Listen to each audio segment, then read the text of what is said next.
Alright, this is an unboxing for the RouterBOARD RB2011.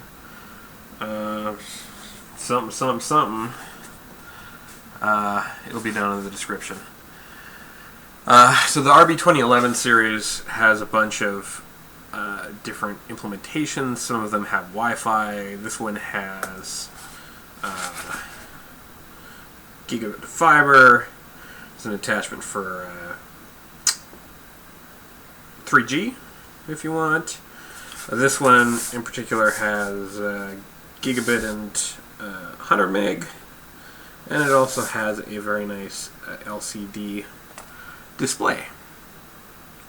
Nice thing about this too is it's rack mountable, so it's 1U.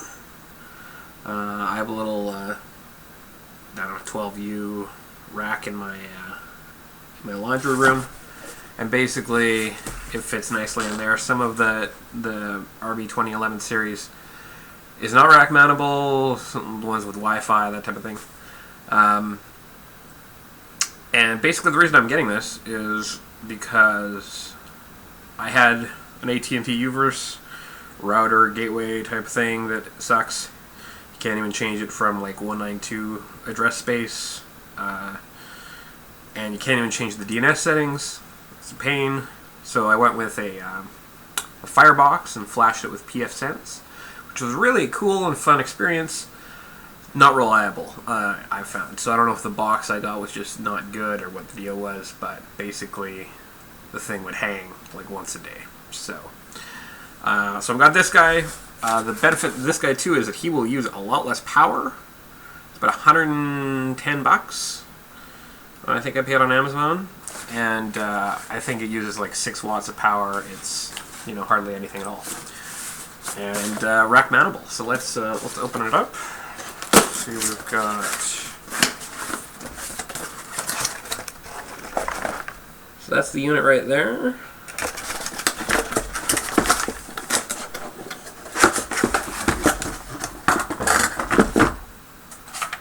Alright, so as we see, we've got USB, what's the term for that? It's a GBIC, mini GBIC. So, and you can get, so if you wanted to hook this up to a fiber or something or other, you would either get a multi-mode or single mode SFP, put it in there, and then connect the fiber into that. I haven't gotten into the software yet, as this is just an unboxing, in terms of determining whether that has to be a LAN connection or a WAN connection, or if it's up to you. I would assume it's probably up to you based on the flexibility of MikroTik's software.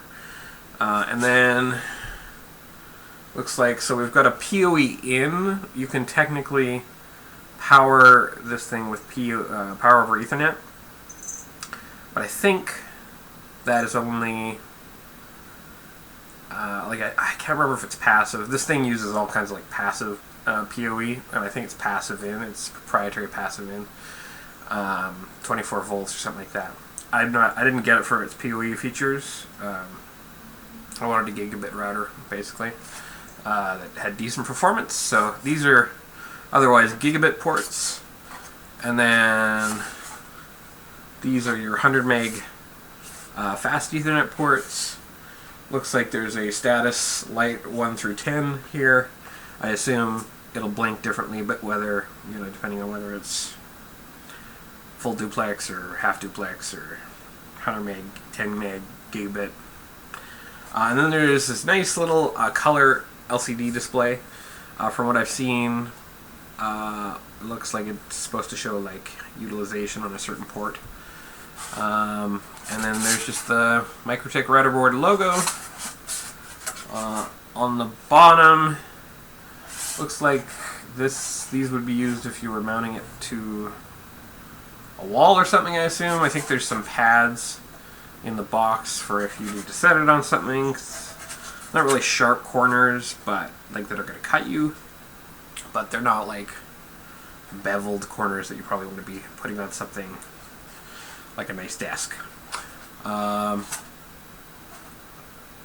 And what do we have on the back? So it looks like there's another RJ45 jack on the back here. So I don't know if you are, I don't know if that's console or what, or if that's power, or I might have to read the documentation. There's a DC adapter, and then there's something that looks like it would normally be like a power plug, a normal power plug, but there's no, it's closed. It's not open. So, and same over here. I did see a video of a guy who had actually opened this up. I will link that in the description because it was a really good video, but it was a very long video. And he sort of goes through an unboxing of this as well, and he actually puts, he's an electrical engineer, so he actually puts a wires in his own power supply and uses the plug on the back here. But I'm obviously not going to do that. I'm just going to use the DC adapter that I assume is in here. So that's what the unit looks like. The top is just plain black, nothing interesting there. And the sides, there's 4 holes for the ears, the rack ears, on either side. Speaking of the rack ears, they are included, not an extra cost, which is very nice. A lot of these, you know, when you get up into enterprise stuff, or well, close to enterprise stuff, they start nickel and diming you. It's a bunch of screws. We see pads for the bottom, those circles on the bottom. If you're going to put it on top of something, I'm going to be rack mounting it. And then there's also a micro-tick sticker. I guess you would put that next to your Intel Inside logo or something. There is also a DC AC adapter. This guy looks like he is 24 volt, 1.2 amp, does 100 to 240, so it should work in multiple countries, 50 and 60 hertz. Doesn't look like it's, you can replace the plug, so if you know, I assume when they distribute in another country, this is an international company that makes these guys, so I assume they just send you a different adapter. As in most countries, there's a quick setup, first use powering, explanation of what ports are which, buttons and jumpers, resetting the device, operating system support, warranty. Very fascinating stuff there. And finally, one last thing. There is a, if you want to use a 3G modem, either as a backup, I assume, or as the primary WAN connection on this thing, there's a micro USB connection on the front. Now, usually micro USB is like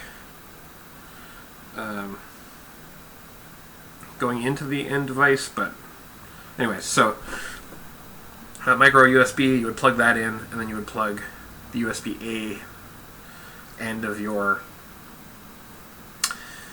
3G modem, or potentially, I guess, a phone, maybe. I don't even know how that would work. I might try that when our internet goes down. That might be a fun thing to try.